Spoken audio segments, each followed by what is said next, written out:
Right now, if you've noticed yourself craving heavier food, sleeping a little more, or wanting to just slow down, and it happens to be getting colder outside, that's not random, and it's not weakness. Your body is running a program that's been active for hundreds of thousands of years, and it doesn't know it's 2026. In 2015, researchers at the University of Surrey tracked the same group of people across a full year, testing their blood at different points. Insulin sensitivity, how efficiently the body handles sugar, dropped significantly every winter. Same food, same amount, same person, but in winter, more of it turned straight into fat. That's not bad luck. That's a switch.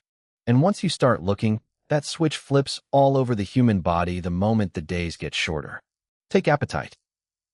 Brain imaging studies found that when people are shown pictures of food in winter, the brain's reward centers respond more intensely than they do in summer. You're not imagining the extra pull toward comfort food in December.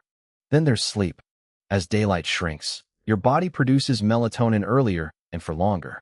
And melatonin is linked to a rise in ghrelin, the hormone that makes you feel hungry. Shorter days don't just make you sleepier, they make you hungrier.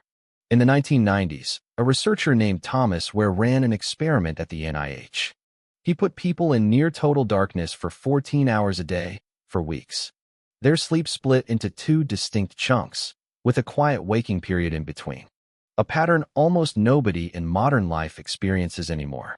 Left alone, in the dark, their bodies reverted to a much older rhythm. There's also brown fat. Unlike the fat that stores energy, brown fat burns it to generate heat. In 2009, Dutch researchers scanning the same volunteers in summer and winter found their brown fat activity was dramatically higher in winter. Your body isn't just storing more. It's actively rebuilding a whole heating system every year, then quietly dismantling it again in spring.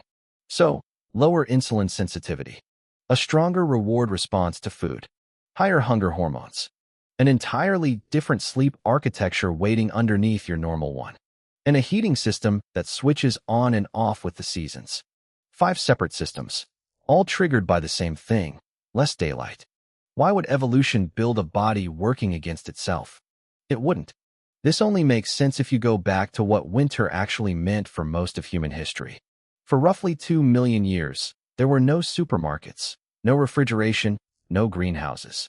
When autumn arrived, wild plants stopped producing, animals thinned out or migrated, and available food dropped, sometimes drastically. Even after farming began, this didn't disappear.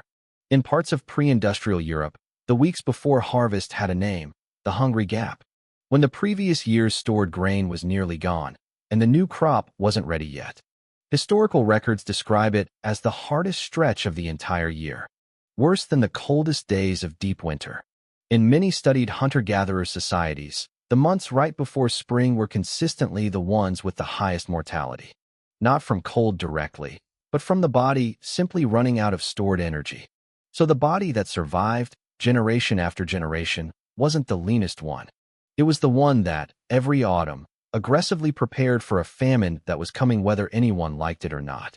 Storing more fat, chasing calorie-dense food harder, slowing its own metabolism to make the reserves last.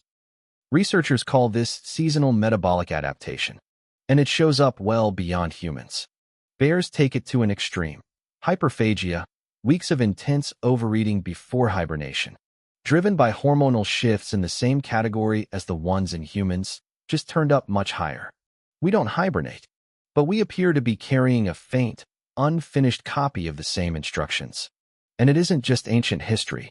Studies of populations still tied closely to seasonal food supply, including some traditional communities in the Arctic and parts of Africa, show measurable seasonal shifts in body weight and metabolic rate that repeat every single year.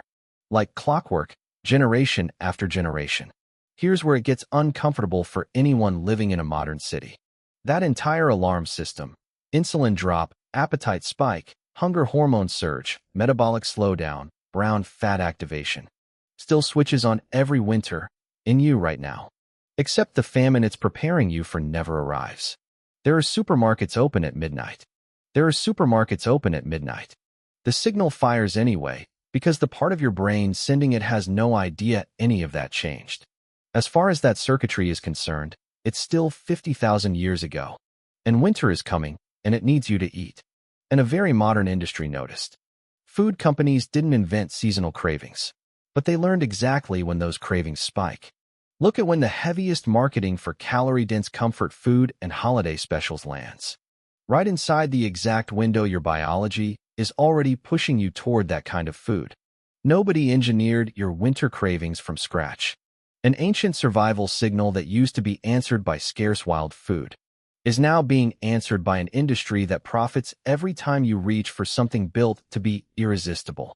Picture an ancestor standing at the edge of a forest in late autumn, tens of thousands of years ago. The berries are gone. The animals that were easy to track all summer have scattered. There's a narrow window left before the ground freezes solid. And whatever calories can be found in the next few weeks might be the difference between making it to spring or not. Every extra bite that could be stored as fat was an excess. It was insurance. So the next time your body wants more food, more rest, and more comfort exactly when it gets cold and dark outside, that isn't a personal failure. It's an alarm system built over millions of years, still running, still doing its job.